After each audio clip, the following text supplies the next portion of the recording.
Katie and Chris Proudfoot, Sebastian's mother and stepfather, are presumed innocent in the court of law. However, in this video, we are going to discuss some of my opinions based on relevant facts in the case. Sebastian, who has autism, was last seen on February 26 when his parents told police he walked out of their Hendersonville home in the middle of the night. The 15-year-old has not been seen since. Pretty normal. He was playing in his room. When I told him to go to bed, he did. He said, "Good night, Mom, I love you." Katie says she went to wake up Sebastian around 6 a.m. Monday for school, and he was gone. Within minutes, Katie says she was on the phone with Chris, who was working out of town, and they quickly called 911. And he's not, I don't know why. I don't know why he walked out that door. So according to what we just heard, Katie and Chris told authorities that they last seen Sebastian February the 26th and that he walked out the front door. How do they know that he walked out the door?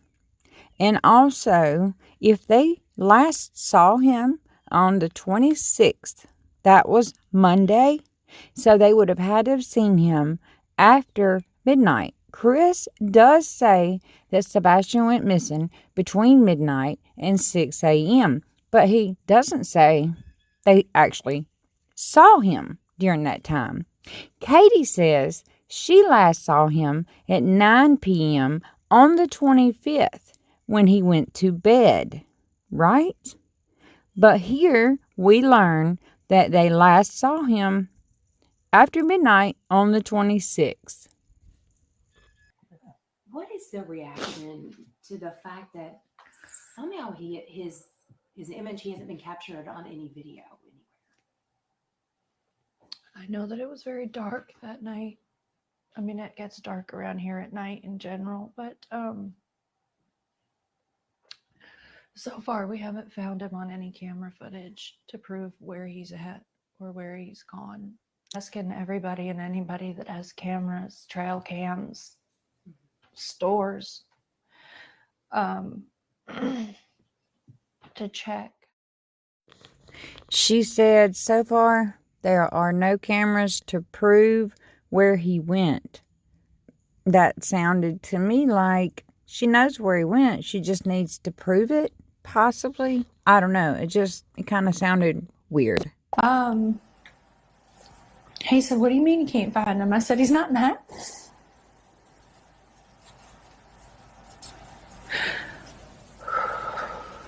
And so at that point, is that when you call 911 or what's going through your mind? While we were on the phone, and I was like, is he on the other side of the bed? The normal places he may be in the house, and he wasn't. So I was like, okay, well, hold on a minute. And immediately after that, we called the sheriff's department and made the report. I ran all over the house, outside, inside.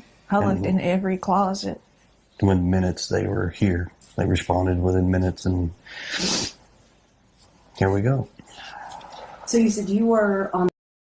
Wait, just a minute. Up until now, we've always been told that Katie was out riding around looking for Sebastian while she was on the phone with Chris, and that they called law enforcement on three-way while she was out looking for him in the car, and that Chris told her to go back home because they were on the way. But here we have just heard them tell us that she was at home searching the house, and that it only took 1 minute, and then they immediately called law enforcement. So which is it? Pay close attention to this phone call. And do you know how much they actually drained? They drained the whole thing. It's okay. So initially, when they went over to look at it, it was only knee deep. From the picture that you showed me, there's a lot of new runoff. Yeah, that's what from where they're cutting. Yeah. Trying to figure out. I was like, I don't know how shallow it was before or after. Yeah. I'm 5'9", and it was knee deep. Okay. Chris said he is 5'9" and the pond was only knee deep. How does he know how deep it is? Did he go in there? So I can actually give you a little bit more information than what everybody's out there running their mouth. No, I'm not going. Chris says he can give him a little bit more information than what everybody's out there running their mouths about. So Chris is very knowledgeable about the case, I suppose. So listen very carefully to the information that he is about to give. So to work backwards from the pond, okay, if you were to walk from the pond, go straight up into the construction site, you'll see where they cut the road and it turns left. If you walk that all the way back, runs you to our subdivision. Okay. If you go down Kellen, all the way down to Stafford, and walk down towards Stafford toward our house. From our house, if you're looking at my house, I'm going to tell you where the dogs went. They started on the front porch. Okay. Because off the front porch, the dogs cut to the right. They go all the way down the side of the house along the fence. So they went to the back side, or that Right. to the north. If you're looking at my house, Okay. it's going to be the right-hand side. The dog goes all the way down the fence. The dog comes all the way back up into the yard, and then it cuts diagonally to the house next door to us through their backyard. And that is the direction which the dogs take off. Now after that, that's where they get over to the main road, go up Kellen, and head over to the other subdivision. Okay. In the 8 days of the variance in searching, in the 8 days, on day 1, the 5 dogs did that. Out of the 8 days, three different dogs from 3 different groups went to that same area in that same set. On day 1, 2 of those dogs did the same path. Okay.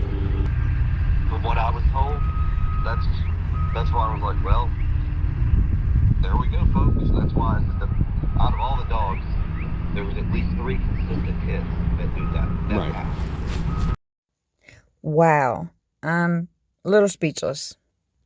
Keep in mind that all reliable sources, including law enforcement, have said there was absolutely no scent of Sebastian tracked anywhere near that house, pond, or construction site.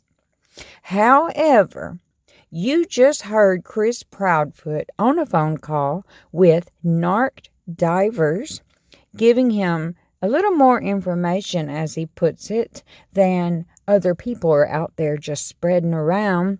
And the information that he gives is throwing his neighbor under the bus by saying that 3 dogs tracked Sebastian's scent to his neighbor's back door. And he doubles down on that. Why is Chris trying to point the finger at his neighbor? We know that to be a flat out lie, because law enforcement told us it was a lie. They have also told us that they have not given anyone any information on Sebastian's case. These were just a few things that were not adding up to me, and I haven't really heard anybody talking about them. So let me know what you think down below. Thanks for watching. Please like the video and subscribe.